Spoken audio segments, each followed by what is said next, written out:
What's up? What's up? What's up? It's your boy, the network. And today's topic is objective or section 3.6. Describe administrative distance, also known as AD. This is a subject in the CCNP route exam. Exam code 300-101 version 2.0. Let's take a look at the exam blueprint, see where we came from and where we are headed. All right, this is exam blueprint implementing Cisco IP routing. Exam code 300-101. This is also known as the CCNP route exam.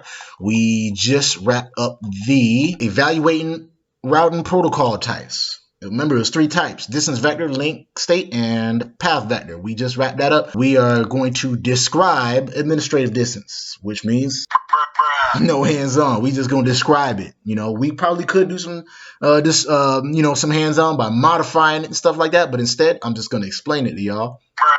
Because as you can see here, it says describe. So I'm going to show y'all like some configuration examples and stuff. After that, we're going to do troubleshooting passive interfaces. That will be the next topic. Again, we're going to describe administrative distance. So administrative distance, I think we've discussed that in a couple of these past videos.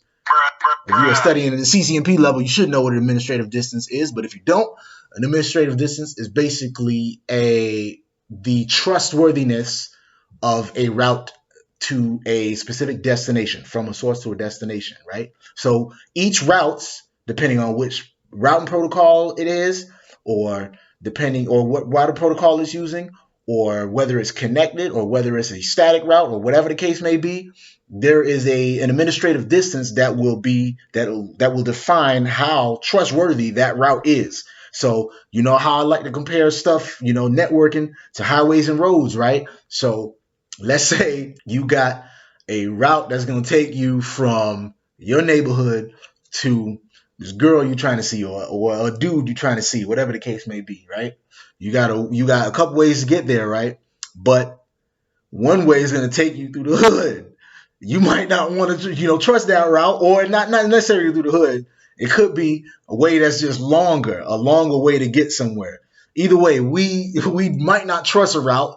And we give that an administrative distance. The higher the administrative distance is, the less trustworthy it is. And it's going to be a range from 0 to 255. We'll explain all the default ones. But again, you can change it to kind of like trick the router in a sort of a sense. So either way, administrative distance is, again, the trustworthiness of a route. Let's go ahead and head over to the slides, take a look at the official definition. So administrative distance is the feature that routers use in order to select the best path when there are two or more different routes to the same destination from two different routing protocols. Remember, there's multiple routing protocols, and there's also a way that you can statically define one by putting a static route. Administrative distance defines the reliability of a routing protocol. Each routing protocol is prioritized in order of most to least reliable or believable with the help of an administrative distance value. So again, it defines the reliability of a routing protocol, right? So these are the defaults, right? It's in numerical order. So the most trustworthy route is a connected route. Why? Because it is directly connected to you by a physical cable, or from an interface to an interface that is directly connected to you.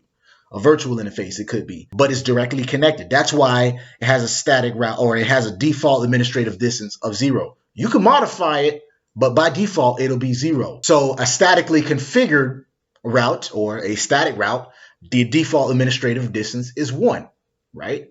But that is that's like by going through the next hop. If you define a static route and put the destination, the exit, like the way to get there really, as the IP address, the next hop IP address, then the default AD is going to be 1. If you use the outgoing interface, remember, you can use the outgoing interface or the next hop address.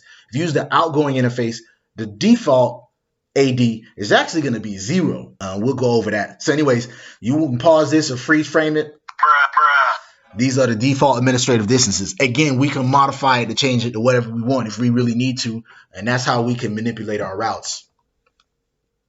All right, we back.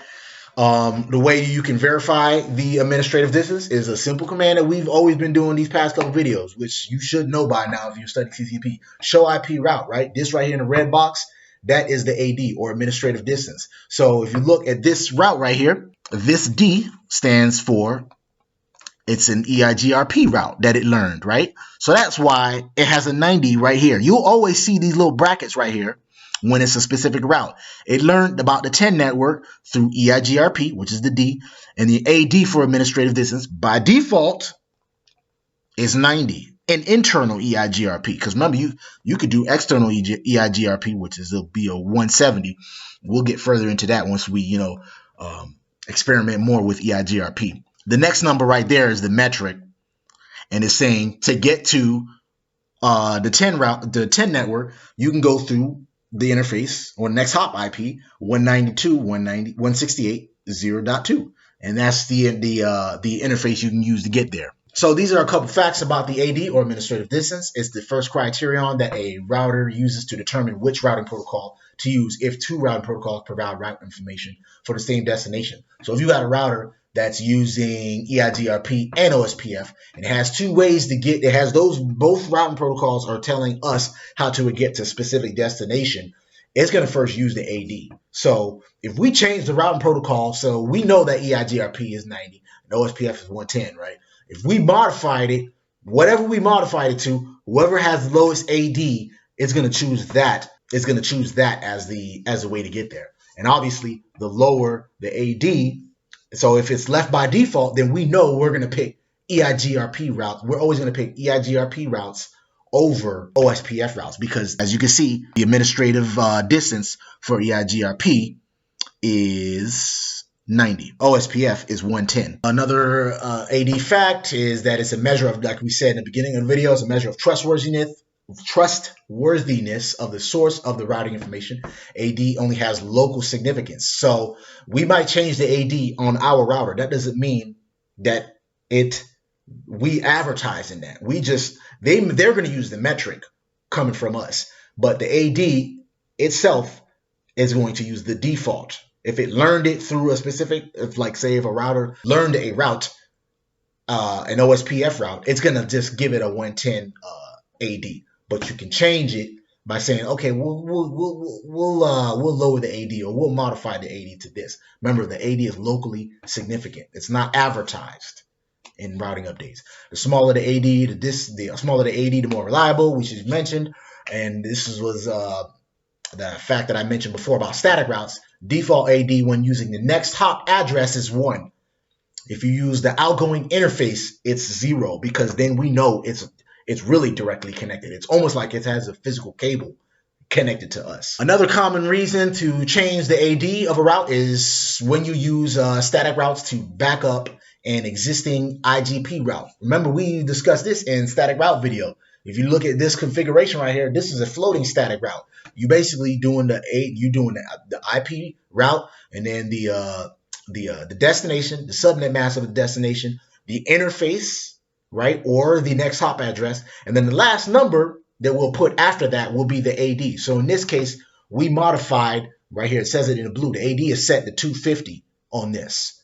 So we're using an outgoing interface, which means it would have been 1. We're using that as a backup. So this is a floating static route. And the way you create floating static routes basically is by modifying the AD, because really a static route is always going to be either a 0 or 1. And shout out to certificationkits.com. This is actually a site that I actually got my first CCNA routing kit. I had bought a whole kit. They had routers, switches. It was good for the time being, but I personally wouldn't recommend getting your kit, not necessarily from them, because I could have just went to eBay and bought each one of those devices one by one. But anyways, that's going off topic. Used and much cheaper. Anyways, you can modify the administrative distance for OSPF, EIGRP, or BGP by using just the distance command, and then the routing protocol. So in this case, the first one, distance, OSPF, and then you can define the external AD, the intra-area AD, and the inter-area AD.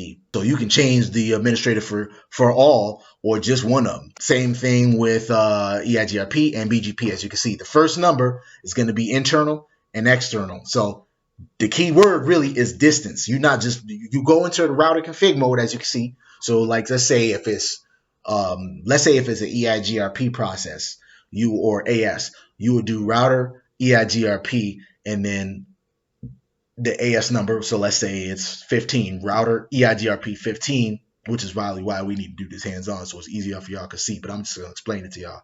And then once you're in router config mode, you type in distance, and then in this case it's EIGRP, and then you modify the AD with the numbers. And that's pretty much it. So again, we're just gonna keep this short and sweet. Again, the administrative distance again is the trustworthiness of a route. So if you try not to go that way because it takes a little longer, or it could be through a neighborhood that you believe is kind of sketchy, then you just modify the AD. You know how I like to compare networking to highways and roads and stuff. If you want to take this route because it's faster or it's a scenic route and it's much more trustworthy or whatever, then you would just modify the AD or leave it at default, depending on how you can. Either way, you can manipulate its routes. Like this video, please comment, like, subscribe to the network.